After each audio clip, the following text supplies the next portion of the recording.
Hello and welcome to the V2 Football Podcast. I'm Chris Lappin and I'm delighted to be joined online by Northampton Goalkeeper Matt Duke. You okay?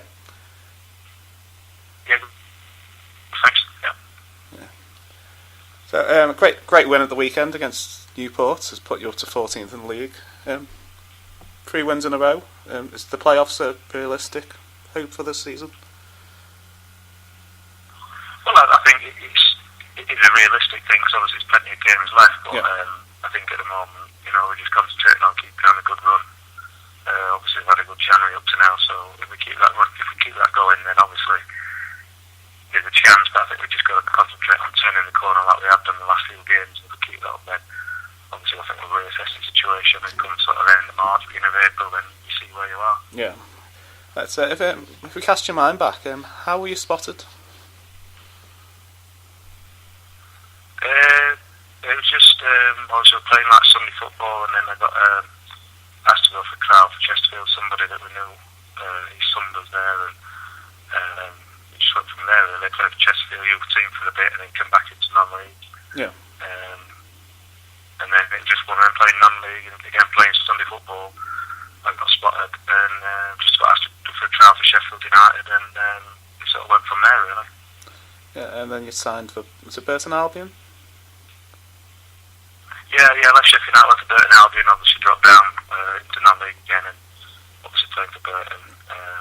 We got promoted to the conference, and then had a couple of seasons in the conference, and I think I was watched by a couple of teams, but Hull was the one who sort of took a chance on me, and obviously I'm very thankful for that. Yeah, so what were your favourite memories of your time at Burton? Well, obviously the promotions were good. I think first and foremost, I was very impressed with the club as obviously gone from a professional club to a non-league club, and the non-league club was really professional. Obviously Nigel Clough was a manager, so everything he did was professional. The training was really good. But my favourite memory is obviously we got promotion to the conference, a fantastic season. Obviously scored myself that season, so it was just a good 4 years really. So how did your move to Hull come about? Like I said, I think they just watched me a few times, and they wanted to cover for the lads Nile at the time, and obviously like I said, they'd seen me play, and I went down and had a bit of a trial, and sort of like what they saw, and like I said, it went from there really, and like I said, I don't know how many times I got watched and stuff, but like I said, I do believe that they watched me a few times, so it just kind of came from that. So I think they just got promoted to the League One. So did you feel there was something big happening when you joined? Yeah, I mean, obviously when Hull came into them, and the Nigel Clough manager saying it's a club that's moving forward, and he said if it was a lesser club then maybe he would have advised me to stay where I was, but because it was Hull and they're such a big club, he said they could push on for promotion again.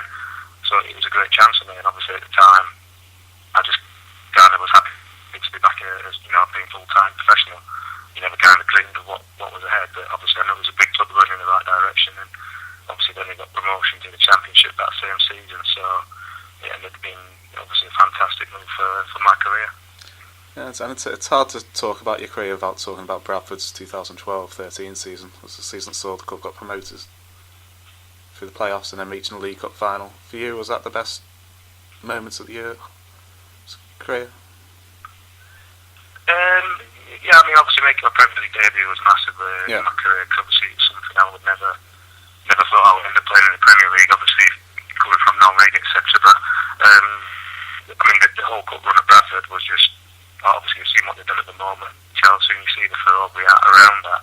Obviously at the time when you're in that bubble, you kind of don't realise how big a thing it is you're doing, but seeing what Bradford's, all the press around Bradford now, obviously envisage what it was like on the outside of it, so personally that was fantastic, and to reach the Capital One Cup final and to play at Wembley was just obviously a dream come true. I think obviously we get a chance to play playoff finals, and so there's more chance for people to play at Wembley, but to play an actual League Cup final was just something like beyond dreams. And then obviously the season was sort of filtering out a little bit, but obviously the manager got around the players and we gave it one good push, and eventually we got promoted, so it was a fantastic season, obviously personally, and then for the club and the fans and everybody connected to the club, it was one of the best seasons you you could ever imagine. Yeah.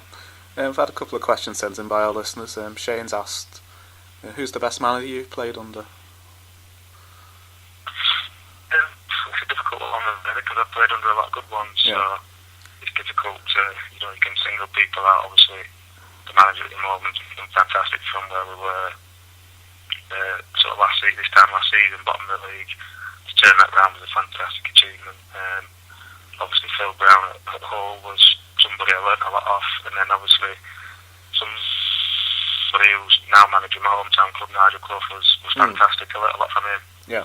I've been quite fortunate to play with some good managers, and then Peter Taylor was at Hull, ex-England. There's been a lot of good managers. It's difficult to single any one of them out. They all have sort of different qualities, and it's kind of difficult really just to kind of sort of single one out as. Yeah. So then he's really difficult to pick, to be fair. Yeah, he's also asked who's the best player you've played with and against. I think I played with was probably somebody who at Hull was Nick Barmby, a fantastic player. But not only that, he obviously had such a great career, and he stepped back down to League One. But still, you could see the hunger he had for the game, and I think that was fantastic to see, because he obviously had a great career, and it was probably easy for him to sort of ease off the pedal as such, and he didn't. He just continued to work hard every day, and I think he was a fantastic player, and such a good person off the pitch, and like I said, the attitude he had was fantastic. And I would say to play against probably Steven Gerrard. He played for Liverpool, and he was picking passes out on the pitch that you were thinking, how's he done that as such? You didn't think the pass was possible, and he was finding the pass, and not only that, he was bang on accurate with it. So it was great to play against him. Yes, and I've read that you've done some fundraise for the Institute of Cancer Research. Is that something you're still involved with? Yeah, I do a little bit now and again, but not as much now, because the charity sort of changed direction. It's more directed to research and stuff rather than fundraising. So that sort of took a different direction. But I do try and get involved where I can. Obviously, I'm always on the end of the phone for an interview, etc. But it's something I will always be involved in. Yeah. Alright. So, well, thanks for joining us today. Good luck for the rest of the season. Is there any? Do you want to plug your social media or any projects you want to get involved with before we go? No, just obviously if you could mention sort of Selsport, the gloves that I use, that'd be great. Yeah. Obviously that's the reason I'm on sort of really is about Selsport to promote those, and if you could mention Selsport, that I wear Selsport gloves or something like that, that'd be great. Yeah, I'll put a link in the description. Yeah. Okay. Okay, that's brilliant, Matt. Thanks for joining me today. Great stuff. Thank you. Okay, thank you. Cheers, mate. Thanks. Bye. Bye.